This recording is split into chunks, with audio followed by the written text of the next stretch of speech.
జై శ్రీమన్నారాయణ. శ్రీమన్నారాయణీయం 39వ దశకంలో యోగమాయానయన వర్ణనం చేస్తున్నారు. ఎవరి యోగమాయ? గత దశకంలో భగవంతుడు వర్షాకాలం వేళ ఆవిర్భవించాడు అని తెలుసుకున్నాం. ఆ వర్షాకాలంలో నడి రాత్రిలో చంద్రుడు ఉదయిస్తున్నట్లుగా చక్కగా అందరి మనస్సులని ప్రశాంతత చేకూరుస్తూ జన్మించాడు, ఆవిర్భవించాడు ఈ భూమి మీద అని మనం తెలుసుకున్నాం. రాక్షస ప్రవృత్తి ఏమిటి? భగవంతుణ్ణి నిలవనివ్వకపోవటం. పుట్టినటువంటి సంతానాన్ని హతం చేస్తాను అంటాడు కంసుడు. కాబట్టి ఆ భగవంతుని యొక్క స్వరూపాన్ని మరి నిలబెట్టాలి అంటే ఎక్కడ నిలవాలి? అందుకని స్వామి యమునా నదిని దాటి అర్ధరాత్రి వేళ, రాత్రి అంటే జన్మ, ఈ జన్మలో అర్ధరాత్రి వేళ అజ్ఞానం అనేటటువంటి చీకటిలో భగవంతుని యొక్క స్వరూపము అలా ఆవిర్భవిస్తుంది. ఆవిర్భవించినటువంటి ఆ స్వరూపాన్ని జాగ్రత్తగా నదిని దాటించి రేపల్లకి చేరుస్తాడు వసుదేవుడు.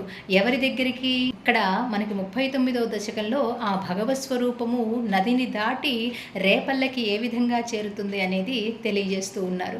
మొదటి శ్లోకం: భవంతమయముద్వహన్యదుకులోద్వహో నిస్సరన్ దదర్శ గగనోచ్చలజ్జలభరాం కలిందాత్మజాం అహో సలిల సంచయ సపునరైంద్రజాలోదితో జలౌగైవ తక్షణాత్ ప్రపదమేయతా మాయయౌ.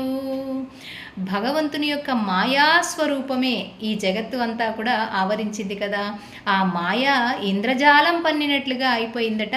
నడిరేతిరిలో వసుదేవుడు స్వామిని పద్మ సదృశ్యమైనటువంటి హస్తాలయందు ధరించినటువంటి హంసపు పిల్లలాగా ఉన్నాడట భగవంతుడు. రెండు పద్మాల మధ్య హంసపు పిల్ల ఏ విధంగా ఉంటుందో అట్లా ఉన్నాడట భగవంతుడు నీలమేఘ శరీరుడై.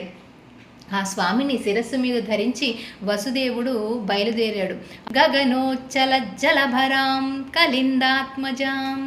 కాళిందీ నది, యమునా నది పరవళ్ళు తొక్కుతూ ఆకాశాన్నంటేలాగా ఉప్పొంగుతోందట. అయితే అప్పుడు ఏమైంది అనంటే అహో సలిల సంచయ, ఆ జలములన్నీ కూడా ఒక ఇంద్రజాలం పన్నినట్లుగా పునరైంద్రజాలోదితో, ఇంద్రజాలం పన్నినట్లుగా ఆ పరవళ్ళు తొక్కుతూ ఆకాశాన్నంటేలాగా ఉన్నటువంటి జలం అంతా కూడా ఆయన యొక్క పాదాల వరకే వచ్చిందట. అంటే అంత తగ్గి స్వామికి దారి ఇచ్చిందనమాట యమునా నది. జలోగ ఇవ తక్షణాత్, మరుక్షణమే అంత ఇంద్రజాలం పన్నినట్లుగా అయ్యి చక్కగా మార్గాన్ని ఇచ్చిందట కాళింది. ప్రపేదమేయతా మాయయో, ఆ వసుదేవుని యొక్క పాదాల వరకు మాత్రమే వచ్చి ఆ జలములు మార్గాన్ని ఇచ్చాయట వసుదేవుడు ముందుకు వెళ్ళటానికి, రేపల్లె వెళ్ళటానికి.